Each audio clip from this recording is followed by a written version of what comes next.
Se você quer uma resposta de um caso misterioso, talvez eu possa te dar alguma. E hoje nós vamos falar sobre o caso da Tatiane Spitzner, que eu resolvi dar uma sequência, né, do caso que a gente teve na semana passada, da Mônica Granuzzi, que foi o mesmo tipo de caso, né, com diferença que a Tatiane, ela era casada com uma pessoa que tirou a vida dela, né, e a Mônica era uma pessoa que ela tinha acabado de conhecer ali, né? Se vocês assistiram o vídeo da semana passada, vocês sabem bem tudo que aconteceu. E foi um caso que aconteceu já faz bastante tempo. E esse caso da Tatiane, ele era mais recente, né? Então já tava pensando em trazer esse caso pra vocês. Só que antes eu resolvi trazer o da Mônica. E como eu falei pra vocês no vídeo da semana passada, é muito importante que a gente fale sobre esses casos, para que a gente não deixe que elas sejam esquecidas e principalmente para alertar as mulheres. É muito importante que a gente saiba com quem a gente está lidando. No meu caso, né, com que eu trabalho, muitas mulheres vêm até mim querendo, na consulta de tarô, de baralho cigano, saber se aquele homem ele é de confiança, se ela pode se envolver num relacionamento com ele, se vai dar tudo certo. E muitas vezes, mesmo a gente vendo que não, o baralho alertando, o tarô alertando, falando assim, olha, abre o olho com essa pessoa, esse homem ele não é de confiança, você pode vir a ter problemas, você vai ser infeliz, ou esse relacionamento vai te trazer muito sofrimento. Às vezes, acreditem, a mulher insiste em começar um relacionamento com esse homem. Imagine sem você saber nada disso, né? Entrar num relacionamento que vai ser uma caixinha de surpresa pra você, o que é normal, né? A gente vai conhecendo a pessoa. Porém, imagine nesses casos, né, com que você conhece a pessoa, acredita que ela é um tipo de pessoa diferente, às vezes ela passa pra você, esse homem passa pra você que ele é um príncipe encantado e depois vai mostrando as garras. Então, é muito mais complicado. A mulher, ela acredita, muitas vezes ela acredita que ela pode mudar o homem, enfim. Então, é muito importante que as mulheres estejam atentas, assim, a cada sinal. E nesse caso vocês vão entender o porquê. Mas antes de tudo, eu gostaria muito de pedir para vocês para dar o like, se inscrever no canal se você não tiver inscrito. Lembrando que nós estamos à meta de 5 mil inscritos até o final do ano. Se a gente conseguir 5 mil inscritos até o final do ano, eu vou fazer uma semana inteirinha de mistério da semana para vocês. Então não se esqueça de se inscrever se você não tiver inscrito, compartilhar esse vídeo, ativa o sininho de notificação também, que é para você ser aí a primeira pessoa a receber o vídeo quando eu postar algum vídeo novo. Então, vamos começar o nosso vídeo de hoje.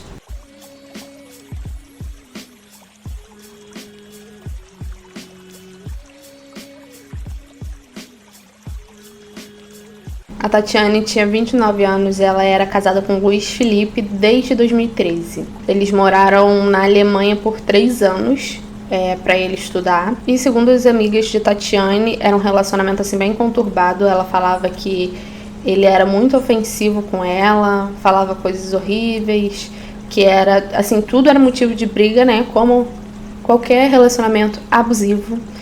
E esse é o principal sinal que eu gostaria de falar pra vocês.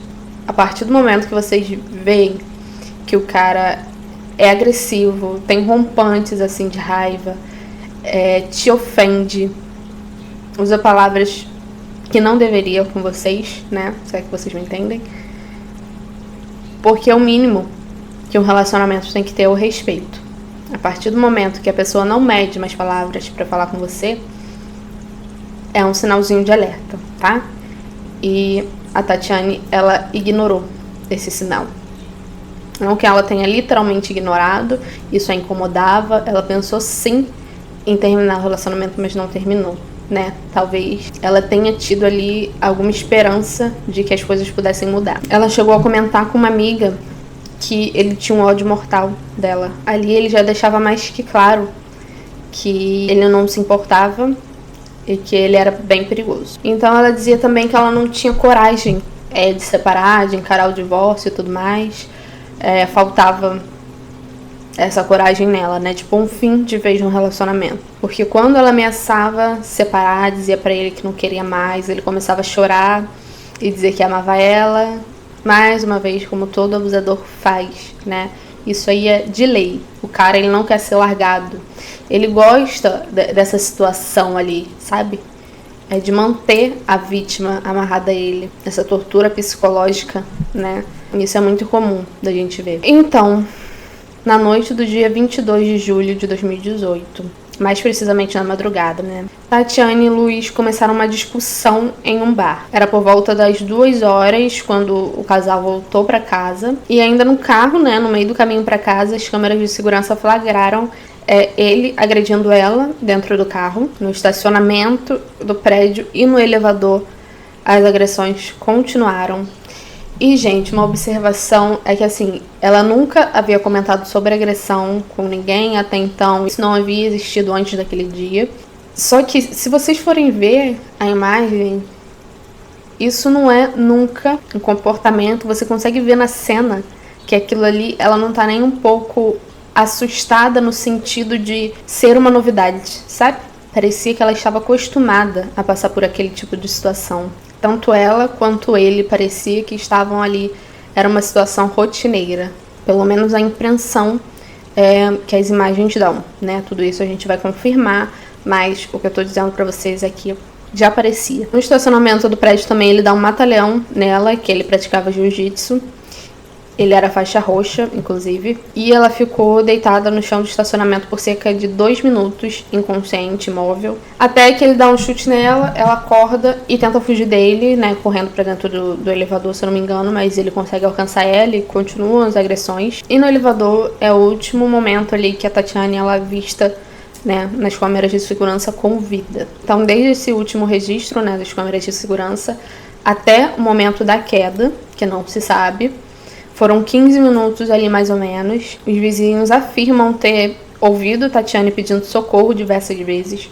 Eu não sei se eles chegaram a acionar socorro, polícia. É muito importante também alertar que, se vocês passarem por uma situação dessa, acionem a polícia. Isso já aconteceu comigo, de eu presenciar, assim, briga de vizinho. Eu levantar, assim, eu tava deitada, levantei, ouvindo, assim, pancadaria mesmo, sabe? Grito da mulher. Eu falei assim, vou lá ver, dependendo, eu chamo a polícia. Porque eu tinha como ir ver, era assim do lado, né? Até que eu chamei ela e tudo mais. Ela mesma foi até a delegacia. Mas se eu não tivesse como ter contato, eu mesma ligar pra polícia. Porque não tem essa mais hoje em dia de briga de marido e mulher, não se mete a colher, se mete sim. E muito. Até porque eu acho que evita muita coisa. Evita que muitas mulheres percam a vida. Muitas vezes esses caras, eles são machões com as mulheres deles ali entre 4 paredes. Mas quando alguém se mete, eles rapidinho colocam ali o rabo entre as pernas. Então é muito importante que a gente denuncie sim, tá? Faça alguma coisa. Se não tiver coragem de ir ver, de, sabe, chamar ali a pessoa, ver se tá tudo bem, você mesmo liga pra polícia e é isso. Então os vizinhos relatam que ouviram os pedidos de socorro dela, até que às 2h57 ela cai, né? Não se sabe realmente o que aconteceu, se ela foi jogada, se ela pulou, se ela caiu. Então você sabe mesmo ali o momento que ela cai da sacada. E o Luiz Felipe desce até lá, pega o corpo dela e leva de volta pro apartamento. Sim. Em seguida ele apareceu com uma camisa diferente, limpando todo o rastro, né, que ficou pelo caminho, ele levando o corpo dela, se é que vocês me entendem. Tem imagens disso, dele limpando ali calmamente, como se nada tivesse acontecido. Isso dá muita raiva, de verdade. Então, às 3h08, os policiais chegam até no apartamento, mas ele já havia fugido. De acordo com a polícia, ele estava indo em direção ao Paraguai, até que aconteceu um acidente ali, mas segundo a polícia foi um acidente fake, para ele colocar ali a culpa no emocional, que ele estava abalado com tudo que aconteceu, porque ele estava muito abalado porque ele tinha acabado de presenciar a esposa tirar a sua própria vida. Então ele foi detido, né, nesse momento, depois que o acidente aconteceu. A polícia já estava avisada. Em depoimento ele negou ter agredido a Tatiane, disse que amava muito ela e que ela teria se jogado da sacada. Vocês sabem que eu sempre falo aqui que todo mundo é inocente até que se prove o contrário, mas tem coisa que é impossível a gente não tomar o partido. Eu já tô aqui, assim, eu não acredito mesmo que ela tenha se jogado, né? Assim como grande parte das pessoas não acreditam que ela tenha se jogado. Pode ter acontecido? Pode, né? Mas a primeira sensação que vem na gente é que não, né? Ainda mais depois de tudo que a gente sabe, que a gente vê em relação a esse caso. não tem como a gente pensar que ela se julgou. Mas lembrando sempre que no momento em que eu abro as cartas aqui, eu vou falar aquilo que eu tô vendo, tá? Eu posso estar, na minha opinião aqui, achando que ela não se julgou, mas isso pode ter de fato acontecido. Então ele foi julgado aí, condenado, né, ao júri popular a 31 anos de pena. E no julgamento ele disse tudo isso, ele disse que não fez isso, que foi ela que se julgou, tentou usar ali de bom moço, como sempre, que ele era um marido maravilhoso, exemplar, e fazia tudo que ela queria, enfim. Só que não colou e ele foi condenado sim por ter tirado a vida dela, só que em nenhum momento, pelo menos até agora, eu não sei se ocorreu alguma coisa depois, mas até hoje ele não confessa, ele não diz que se foi ele que realmente jogou ela da sacada. Ele permanece dizendo que foi ela que tirou a vida dela, e é justamente isso que a gente vai ver aqui. Lembrando, mais uma vez, que a minha interpretação, tá, das cartas não é uma sentença, a sentença quem dá é o juiz, mas eu passo aqui pra vocês a minha interpretação do que as cartas estão querendo me dizer, tá? É apenas a minha visão de tudo isso, tá bom? Então vamos lá, eu já tenho os dados deles aqui, cartas já embaralhadas aqui, e vamos fazer diferente hoje. Hoje eu quero saber primeiro como que era, né, o relacionamento deles. A gente já tem uma ideia mais ou menos, mas vamos ver aqui se tem algo além que a gente possa dizer sobre ele, sobre ela, tá?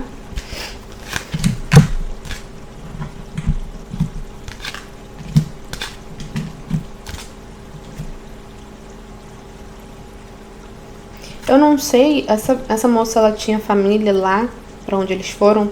Eu acho que o problema maior que eles tiveram, tá, foi quando eles saíram do Brasil, tá? Foi aí que as coisas começaram a dificultar um pouquinho, principalmente pra ela. Eu não terminei de tirar aqui ainda não, mas eu já tô vendo.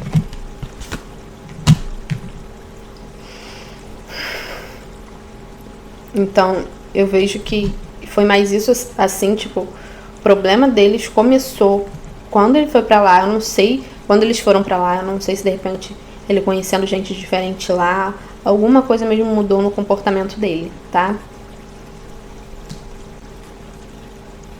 Influências, ela não confiava muito nele, não confiava mesmo. Isso aqui nos diz muito disso, que ela pisava em ovos com ele, sabe? Tipo, ela tinha uma intuição muito forte já com ela, dizendo a espiritualidade falando, mostrando pra ela muito forte que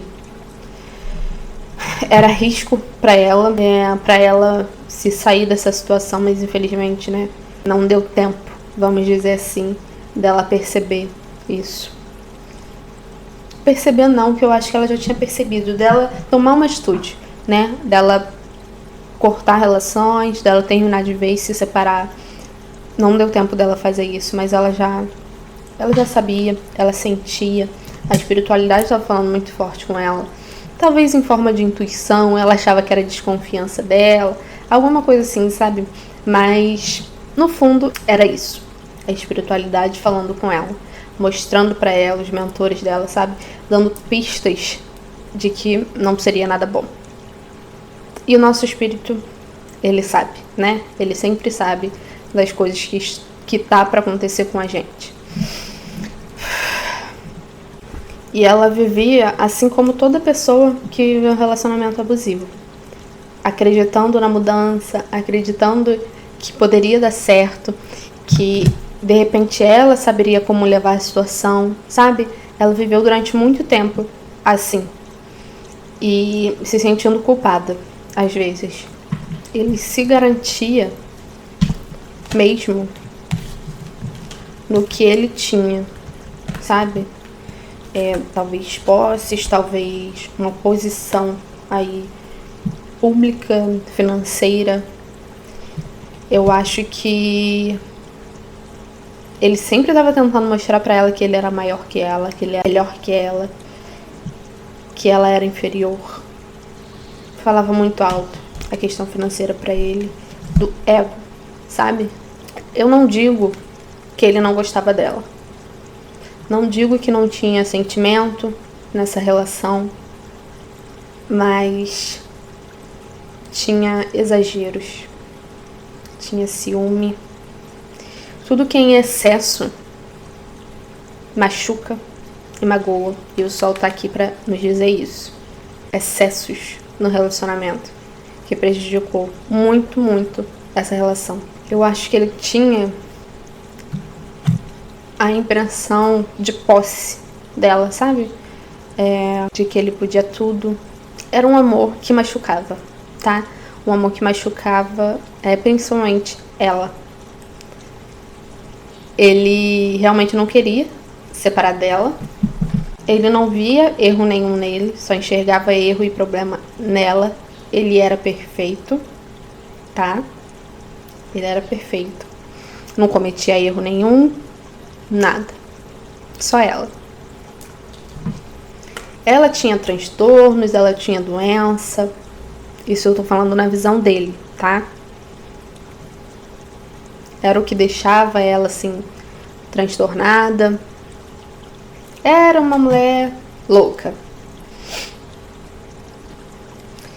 Talvez a insegurança dela não era à toa, não era em vão. Ele, não sei se inconsciente, sabe? Porque ele tinha um ego muito inflado. Ele provocava isso nela, essa insegurança, essa falta de confiança nele. Então ela não tinha paz e, consequentemente, quando ela ia questionar alguma coisa a ele, ele se sentia muito ofendido porque ele era um ótimo marido, exemplar e um homem honrado. Ela era o cocô do cavalo do bandido, ele era o superior.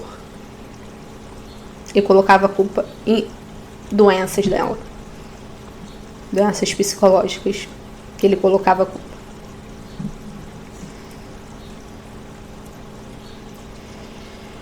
Não que ela não tivesse. Se ela tinha, isso foi causado. Foi uma relação que não fez bem pra ela.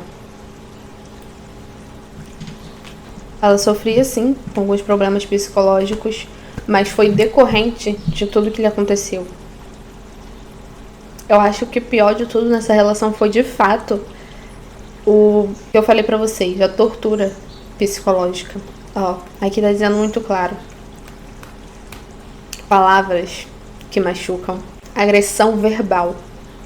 Tá? Não que não tenha tido agressão física, mas o que mais pesou foi isso, porque foi o que perpetuou, né? Digamos assim, na relação.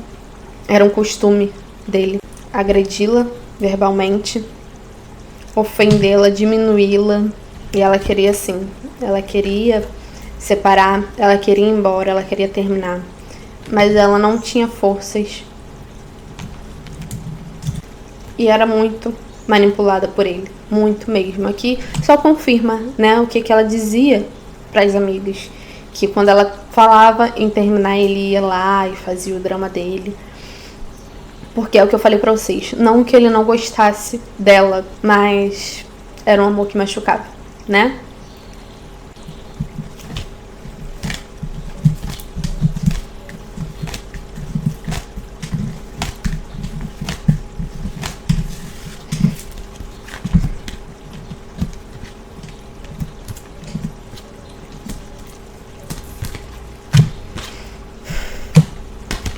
Bom, se ela não foi jogada,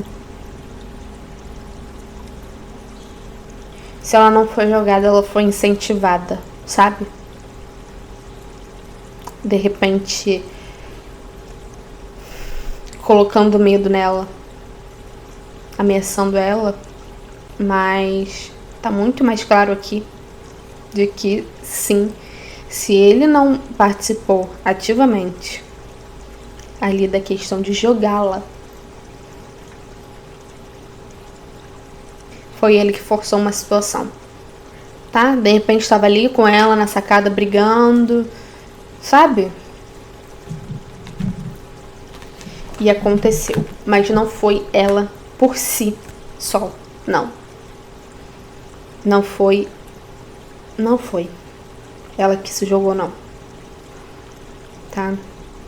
Ela tava com muito medo. Ai, meu Deus do céu.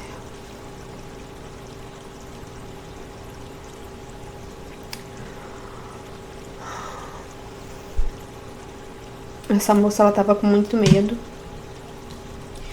ali de estar com ele naquele apartamento depois de tudo que ela fez. Ele tentou tirar a vida dela ali no estacionamento. Por mais que muitas pessoas falem assim, mas se ele quisesse, ele teria feito, porque ele sabe como fazer só pra deixar a pessoa desacordada. Se ele quisesse realmente tirar a vida, ele teria feito mais forte. Como ele iria dizer que foi um acidente? Então sim, tá? Ó, me diz claramente aqui a participação dele ativamente nessa questão.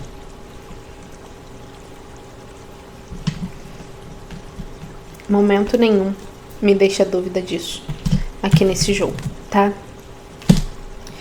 Essa moça, ela não... Vocês viram lá no caso da Mônica as cartinhas que saíram me dizendo assim que, sabe, não teve do cara ter provocado a queda dela ou ele ter jogado ela. Aqui sim. Aqui tá me mostrando claramente que sim. Agora, em relação se foi planejado ou não, se ele já estava pensando em tirar aí a vida dela, o que eu posso dizer é que muito provavelmente isso foi provocado aí pela bebida. Jéssica vai botar a culpa na bebida? Nesse caso, sim, tá? Porque ele já tinha esse comportamento dele, agressivo, já agredia ela e tudo mais, e isso se intensificou. Porque sem a bebida, a gente fica mais racional. A gente consegue colocar numa balança do certo ou do errado, ou medir consequências. A gente consegue fazer isso quando a gente está sem a bebida no nosso sangue. A gente consegue ser racional. Com a bebida, não. Com a bebida, a pessoa faz o que tá dentro dela. É isso que eu tô falando. Era uma coisa que ele já tinha dentro dele e a bebida colocou pra fora, sem pudor, sem medo. Então, sim, ele já havia pensado, só que sem a bebida ele não tinha coragem de fazer. E acredito eu que isso já aconteceu outras vezes. Não, obviamente, dele jogá-la da sacada, mas de quase tirar a vida dela, tá? Ó, me fala aqui de agressão, sim. Se confirma o que eu falei pra vocês, de que aquilo parecia que era o costume de acontecer entre eles, a agressão com ela, e várias vezes eles ultrapassaram essa linha de agressão, de quase ela perder a vida. E acabou que nesse dia não teve jeito. Era uma tragédia anunciada, que eu estou entendendo aqui de fato. Isso poderia ter acontecido antes, sim, tá? Não foi um caso isolado, não. Eu acredito muito que a relação dos dois seja kármica, né? Já estava prevista para acontecer. Não digo desencarne, tá? Isso eu já não posso dizer se deveria acontecer dessa forma, mas a relação sim, tá? Tá claro que é. Era uma coisa que eles tinham que recuperar e solucionar, e não foi o que aconteceu. Bom, é isso, né? Espero que vocês tenham entendido, que vocês tenham gostado do vídeo. Então eu vou ficando por aqui e até a próxima.